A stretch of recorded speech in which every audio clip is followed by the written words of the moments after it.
अस्सलाम वालेकुम रहमतुल्लाहि वबरकातुह। दोस्त अहबाब, काफ़ी दिनों के बाद आज एक वीडियो लेकर के आप लोगों के सामने आया हूँ। मसरूफियात में तमाम तरह की जो भी रशाकसी दिल्ली में चल रही थी, उसके बाद आज इतना मौका मैसर हुआ है कि आप लोगों के सामने मैं हीरा ग्रुप ऑफ कंपनीज की चंद एक बात कर सकूँ। कल देर रात, कल ताखीर से मैंने एक प्रेस रिलीज, एक प्रेस रिपोर्ट तमाम अखबारों को, हिंदी, उर्दू, इंग्लिश, तमाम मुल्क भर के अखबारों को मैंने भेज दिया था कि हीरा ग्रुप ऑफ कंपनीज का फिल वक्त क्या मामला चल रहा है। और साथ साथ में तमाम सोशल मीडिया पर भी इसको वायरल कर दिया गया था, पोस्ट कर दिया गया था। लोगों ने भी रिपोस्ट करके तमाम लोगों तक पहुंचाया है और बड़ी तादाद में लोग मुतमईन दिखाई देते हैं। जो लोग लिख पढ़ नहीं सकते या समझिए पढ़ना नहीं चाहते, ऑडियो या वीडियो की शक्ल में वो सुनना चाहते हैं, उनके लिए मैंने सोचा कि एक वीडियो आप लोगों के सामने रख दिया जाए। और ये प्रेस रिलीज और इससे जुड़ी हुई चंद एक बातें जो मुझे समझ में आती हैं, जो मेरा मौकिफ है, जो कंपनी का मौकिफ है, जो अदालती कार्रवाइयों का मामला है, उसको भी आप लोगों के सामने रखा जाए। तो ताखीर न करते हुए छोटी से छोटी वीडियो बनाने की कोशिश करने के लिए मैं चाहता हूं कि वो प्रेस रिलीज आप लोगों को सुनाऊं और जो कुछ भी आप लोगों से बातचीत करना है वो भी इसमें बताऊं। प्रेस रिलीज की जो सुर्खी थी वो कुछ इस तरह से है: मनमानी जमीन नीलामी कराई, अदालत ने रजिस्ट्रार से रजिस्ट्री करा ली। डॉक्टर नौहरा शेख ने जेल जाना कबूल किया मगर जुल्म के आगे झुकना मंजूर नहीं किया।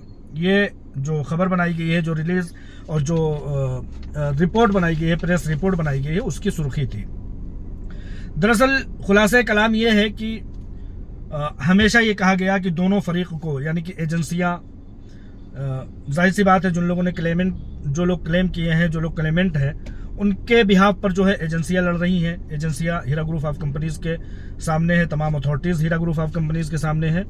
और अदालत, जैसा कि आप लोग सब लोग जानते हैं कि अदालत सिर्फ और सिर्फ एजेंसियों की सुनती है, कतई सुनना उसको गवारा नहीं है। हीरा ग्रुप ऑफ कंपनीज के मामले को या हीरा ग्रुप ऑफ कंपनीज के पक्ष को, उसके जावियों को, उसके नजरियों को सुनना उसे कबूल नहीं है। डॉक्टर नौहरा शेख ने जेल जाना तो कबूल किया मगर उन्होंने जुल्म के आगे झुकना कबूल नहीं किया।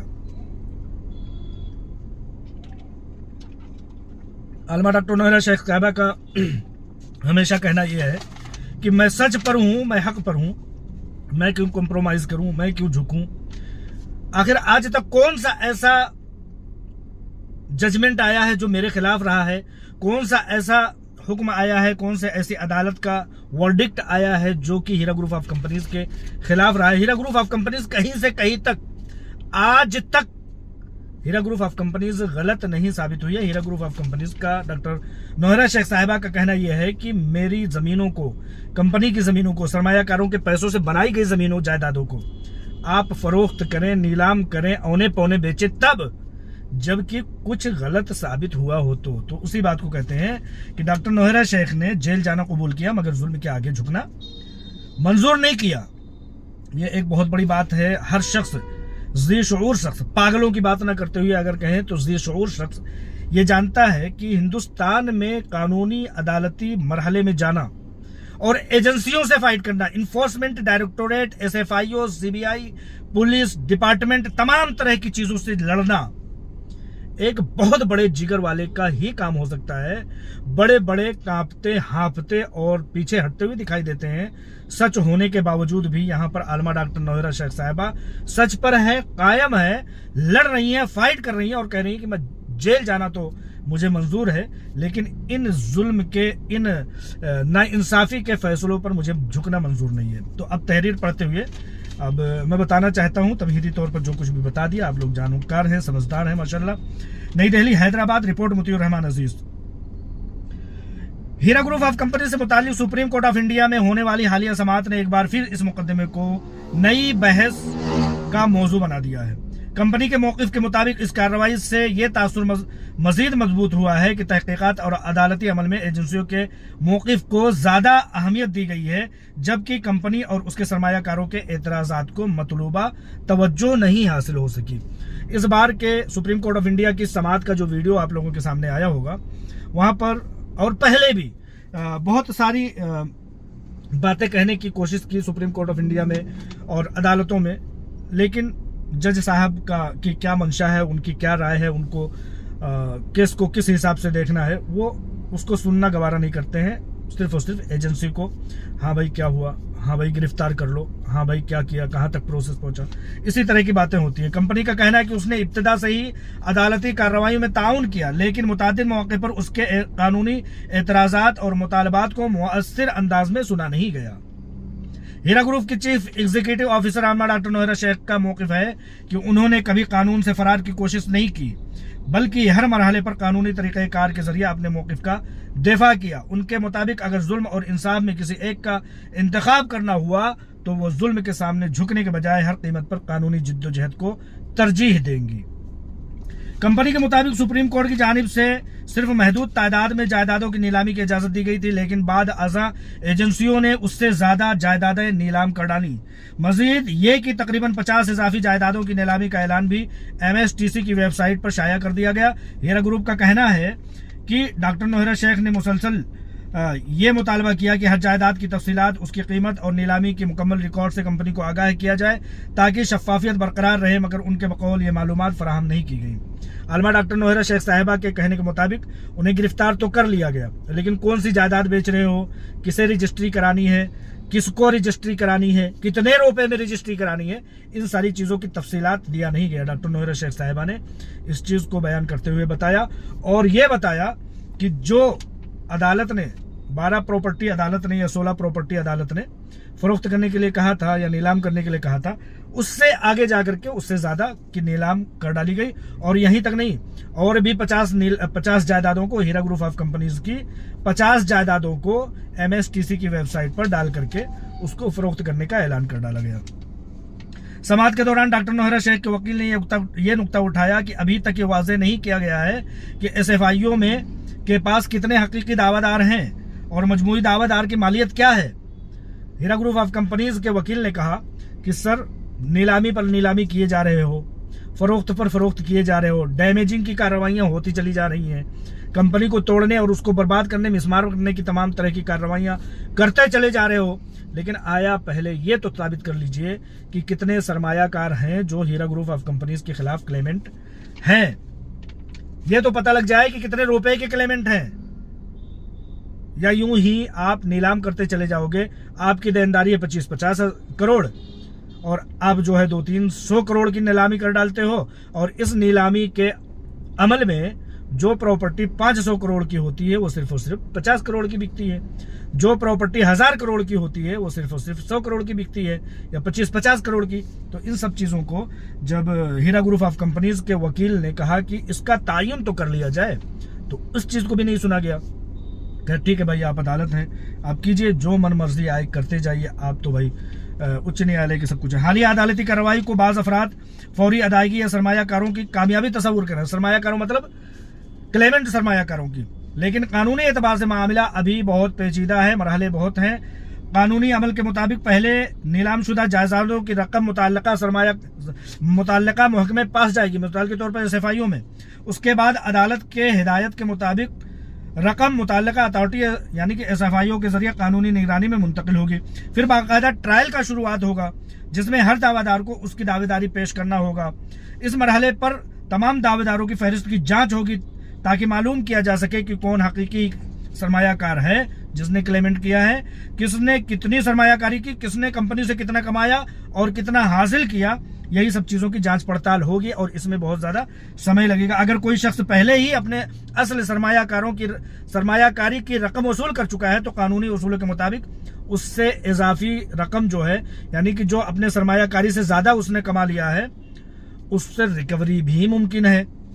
इसी तरह जिन अफराद के वाजिबात साबित होंगे उन्हें मुतल्लिका कानूनी कार्रवाई के मुकम्मल होने के बाद उनके हुकूक अदा किए जाएंगे। जाहिर सी बात है, एक चीज पॉइंट की बात यह है कि जिन्होंने क्लेम किया है उन्होंने कोई ना कोई तो इल्जाम लगाया होगा कि मेरे पैसे नहीं दिए जा रहे हैं, मेरे पैसे लूट लिए गए, मेरे पैसे छीन लिए गए, मेरे पैसे बर्बाद कर दिए गए, यानी कि FIR किया है, क्लेम किया, वगैरह वगैरह किया है, जिसकी वजह से कंपनी बंद हुई, जिसकी वजह से CEO को जेल जाना पड़ा, जिसकी वजह से। तो जिस दिन ये मरहला पूरा होगा, यानी कि ट्रायल शुरू होगा, अभी तो ट्रायल शुरू भी नहीं हुआ है, सुप्रीम कोर्ट ऑफ इंडिया ने इस बार कहा है कि ट्रायल की शुरुआत हम इस मरहले के बाद करेंगे, तो ट्रायल में जमाने तक लगेंगे। जैसा कि आप लोग जानते हैं कि बड़े से बड़ा barrister Heera group of companies से निपट नहीं सका, हीरा ग्रुप ऑफ कंपनीज के सामने चारों खाने चित हो गया, तो सरमायाकार कहां से अपनी वाजिबात को साबित करेंगे, जबकि उन्होंने 2 गुना 3 गुना 4 गुना कमाया भी है। तो इस तरह से उनको साबित करना होगा। और कंपनी काउंटर FIR कहिए या काउंटर अटैक कहिए या काउंटर कार्रवाई कानूनी अमल कहिए, वो भी करेगी। तो अभी चूंकि आपका जो है समझिए कि ट्रायल भी नहीं शुरू हुआ, अभी काउंटर के मामलात चलेंगे। अभी बहुत सारे लोग कहते हैं कि आप पैनिक कर रहे हो, ये मामलात सिर्फ और सिर्फ उन लोगों के लिए हैं जिन्होंने क्लेम किया है। अपनी बातों को साबित तो करना होगा ना। यूं मुंह उठाया और चले गए और कह दिया कि जो है मुतीउर रहमान अजीज ने आपके साथ गलत किया है। अब मुतीउर रहमान अजीज सुनता रहा, आप साबित नहीं कर पाए, तो मुतीउर रहमान अजीज की जो है गरिमा को, उसकी आन बान शान को, उसके कारोबार को, उसके तमाम मामलात को, उसकी इज्जत नफ्स को आपने मजरूह किया, तो मैं कहीं ना कहूँ काउंटर FIR कहूँगा कि भाई मैं इसका मुस्तहिक नहीं था, मैं इसका मुजरिम नहीं था, मैं इसका मुस्तहिक नहीं था, लेकिन फिर भी मुझे इन लोगों ने कानून कोर्ट कचहरियों में घसीटा और मेरा नुकसान किया। तो फिर वहाँ से एक और मरहला शुरू होगा, कंप्रोमाइज़ होगा या उसके नुकसानात की तलाफी होगी। जैसे कि हितक इज्जत जिसको कहते हैं, असदुद्दीन ओवैसी ने हीरा ग्रुप ऑफ कंपनीज के खिलाफ FIR किया, हार गए। अब counter FIR Heera group of companies ने असदुद्दीन ओवैसी के ऊपर किया है और 100 करोड़ की मानहानि का दावा किया है। तो ये चीज यहाँ भी लाजिम आती है, यहाँ भी नाफिज होती है। अभी इस तरह के बहुत सारे मामलात, देखिए सरकारें, एजेंसियां जब किसी की प्रॉपर्टी को नीलाम करती हैं तो उससे सरकार एक लंबे अरसे तक इस्तेफादा करता है, उससे तमाम तरह के अपने सरकारी मामलात करता है। उसको रेवेन्यू की ज़रूरत होती है, तो रेवेन्यू अपना बढ़ाने के, अपने कारोबार को बढ़ाने के 1000 करोड़ रुपए से वो काम करने के कारोबार करते हैं। तो इसमें बड़ी, जैसा कि मैंने सहारा का 12 बताया है कि सहारा का 2012 में मामला हुआ था, अब 2024 के बाद 2026 आ चुका है, अभी तक वो पैसे जहां के तहां पड़े हुए हैं, उसके सूद ब्याज बढ़ करके वो डबल हो गए हैं, 12,000 करोड़ अब 24,000 करोड़ रुपया हो चुका है। तो कहने का मतलब ये नहीं है कि सहारा ऐसा है, सहारा वैसा है। मामला ये है कि कानूनी कार्रवाई के बाद जब एजेंसियां फरोख्त कर देती हैं, नीलाम कर देती हैं, तमाम तरह के मामलात कर देती हैं, तो वो एक लंबे अरसे तक हुकूमतों के, सरकारों के, सरकारी एजेंसियों के इस्तेमाल का बंदोबस्त हो जाता है। ये चीज़ मैं बता रहा हूँ। फिर उसको निकालना, अभी तो एजेंसियां हैं जो आपके कंधे पर, यानी कि क्लेमेंट के कंधे पर बंदूक रख करके अपने मामलों को सेक रही हैं, अपने मामलों को लड़ रही हैं, अपनी मौजूदगी दर्ज करा रही हैं। कल को वो जब फरोख्त कर देंगी, वो जब नीलाम कर देंगी, वो जो भी पैसे होंगे उसको जब अगली अथॉरिटी को पेश कर देंगे, वो कहेंगे फाइल अब क्लोज, हमारी तरफ से फाइल अब क्लोज कर दिया गया। तो कौन लड़ेगा उसको? आप लड़ेंगे, आप वकील रखेंगे, कोई और दूसरा तो आएगा नहीं, चंदा मामा आएंगे नहीं, और दूसरे जो रेपिस्ट हैं, ब्लैकमेलर हैं, स्मैकिए हैं, चरसिए हैं और पता नहीं किस किस तरह के जराइम में मुलव्विस अफराद हैं जो आकर के अपडेट देने की कोशिश करते हैं, वो सब तो फिर गायब हो जाएंगे ना। तो खैर, एक बड़ा मरहला है। मेरे कहने का मतलब यह है कि कानूनी कार्रवाइयों का बड़ा मरहला है, जश्न मनाने का अभी वक्त नहीं आया है। लेकिन इसके बरक्स जो लोग नॉन कंप्लेनर हैं, नॉन क्लेमेंट हैं, या जिन्होंने कोई शिकायत नहीं की, उनके लिए सिर्फ और सिर्फ मामला इतना सा है कि अदालत एक बार तवज्जो दे दे, बराह करम अदालत एक बार तवज्जो दे दे। मेरा 12 कहना है, बड़ी पुरखुलूस अंदाज में मैं लिख दूंगा, सुप्रीम कोर्ट ऑफ इंडिया को, हुकूमतों को लिख दूंगा कि आज जनाब मुअज़्ज़ज़ ऑनरेबल चीफ जस्टिस साहब, चंद एक लोग क्लेमेंट किए हुए हैं जिसके बिहाफ पर हीरा ग्रुप ऑफ कंपनीज को तोड़ा, मिसमार, बर्बाद किया जा रहा है, देश के रेवेन्यू को खराब किया जा रहा है। 85 से ज्यादा % लोग हीरा ग्रुप ऑफ कंपनीज के प्लेटफार्म पर हैं। हीरा ग्रुप ऑफ कंपनीज को थोड़ी सी राहत दे दीजिए तो देश का भी कल्याण हो, 90% पब्लिक का भी कल्याण हो, कंपनी भी चले। हीरा ग्रुप ऑफ कंपनीज CEO जो बेजा कैदोबंद की सोहबतें बर्दाश्त करती हैं, उनको भी निजात हासिल हो। इस तरह की चीजें जिस दिन भी अदालत सुन लेगी तो नॉन कंप्लेनरों को, सब्र करने वालों को, हीरा ग्रुप ऑफ कंपनीज के प्लेटफार्म पर बराजमान रहने वालों को उसी दिन हक हासिल हो जाएगा। एक तरफ तो वो मरहला जो मैंने अभी चंद मिनट पहले बताया कंप्लेनरों का, एक मरहला ये कि हीरा ग्रुप ऑफ कंपनीज को सिर्फ एक तवज्जो की, इतनी सी तवज्जो की जरूरत है, अदालत की, इंसाफ की, कोर्ट कचहरियों की, हमारे मुल्क के आला ओहदेदारों की, हमारे मुल्क के उच्च न्यायालयों की, हमारे मुल्क के कॉन्स्टिट्यूशन की थोड़ी सी तवज्जो की ज़रूरत है। हीरा ग्रुप का कहना है कि गुज़िश्ता तकरीबन 25 वर्षों के दौरान उसने लाखों सरमायाकारों के साथ माली मामलात अंजाम दिए और उनमें से बड़ी तादाद आज भी कंपनी के साथ पूरे एतमाद तौर पर खड़ी है। कंपनी के मुताबिक यही वजह है कि उसके बहुत से सरमायाकार चाहते हैं कि उनके मामलात का तस्वीर कंपनी बराह रास्त हीरा ग्रुप ऑफ कंपनीज और आलमा डॉक्टर नोहरा शेख साहिबा करें। कंपनी का यह मौक़िफ़ है कि मौजूदा कार्रवाई में बाज़ अनासिर की दिलचस्पी सिर्फ जायदादों की फरोख्त तक महदूद नजर आती है, जबकि असल मकसद सरमायाकारों को बरवक्त और मुनसिफाना इंसाफ फराहम करना होगा। हीरा ग्रुप के हामियों का कहना है कि डॉक्टर नोहरा शेख ने सरमायाकारों के मफादात के तहफ़्फ़ुज़ की तवील कानूनी जिद्दोजहद कैदोबंद की सुऊबतें बर्दाश्त की हैं, लेकिन अपने मौक़िफ़ से दस्तबरदार नहीं हुई। एक फैसले पर, एक आवाज़ पर इंसाफ के लिए आलमा डॉक्टर नोहरा शेख साहिबा उस वक्त भी खड़ी थी, दरमियान में भी खड़ी थी। थोड़ी सी राहत मिली लोगों को, जो भी उनके अकाउंट में पैसे थे सैकड़ों करोड़ रुपए उन लोगों को तकसीम कर दिए गए, और आज भी उसी मौक़िफ़ पर खड़ी हैं कि जुल्म के खिलाफ, नाइंसाफ़ी के खिलाफ, हमारी कंपनी को तोड़ने के खिलाफ हम बिल्कुल अपनी हिमायत नहीं देंगे। हम अपना एहतजाज जारी रखेंगे। बेशक आपको जेल करना है तो जेल कर दीजिए। उनके मुताबिक अगर वो किसी भी मरहले पर दबाव के सामने झुक जाती हैं तो शायद कंपनी का वजूद बाकी ना रहता और सरमायाकारों के मफादात को मजीद मुतासिर किया जाता। उनका कहना है कि डॉक्टर नोहरा शेख का एतमाद हमेशा इस बात पर रहा है कि अगर कानून के दायरे में रहकर जिद्दोजहद की जाए तो बिलाखिर इंसाफ जरूर मिलता है। कहते हैं जाअल हक़ व ज़हक़ल बातिल इन्नल बातिल कान ज़हूक़ा, एक न एक दिन हक गालिब आता है और बेशक जो बातिल है वो सरनिगूहीन होने के लिए आया है, जिसको कहते हैं सत्यमेव जयते। हीरा ग्रुप के मुताबिक उन्हें यकीन है कि हिंदुस्तान का आईन, हिंदुस्तान का कानून, कॉन्स्टिट्यूशन, अदालती निज़ाम और कानून आखिरकार हकीकी सरमायाकारों के हुकूक का तहफ़्फ़ुज़ करेंगे और तमाम हक़ाइक़ मुकम्मल कानूनी जांच के बाद सामने आएंगे। हमारी गैर मौजूदगी का, हमारी मसरूफियत का कुछ लोगों ने ये मतलब निकाला कि ये लोग घबरा गए, ये लोग टूट गए, इन लोगों को हक़ाइक़ का पता लग गया, वगैरह वगैरह वगैरह। लेकिन हकीकत यही है कि हीरा ग्रुप ऑफ कंपनीज CEO और उनके तमाम मद्दाए, उनके तमाम हामी उसी बात पर अटल हैं कि इंसाफ और अदालतों से यही कहना चाहते हैं कि एक तवज्जो, एक छोटी सी तवज्जो, आपका कुछ भी बिगड़ने वाला नहीं है।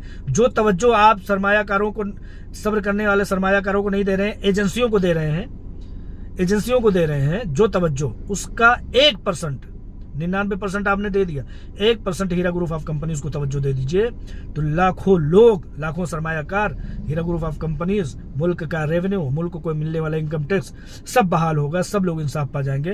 इंसाफ का यही तकाजा होना चाहिए। मेरी यही कोशिश है, मेरी यही ख्वाहिश है, मेरी यही सोच है। और कहीं ना कहीं कंपनी का भी अटल फैसला यही है कि समझिए कि हक हासिल करके, इंसाफ हासिल करके ही दम लेंगे इंशाअल्लाह ताला। अस्सलाम वालेकुम रहमतुल्लाहि व बरकातुहू।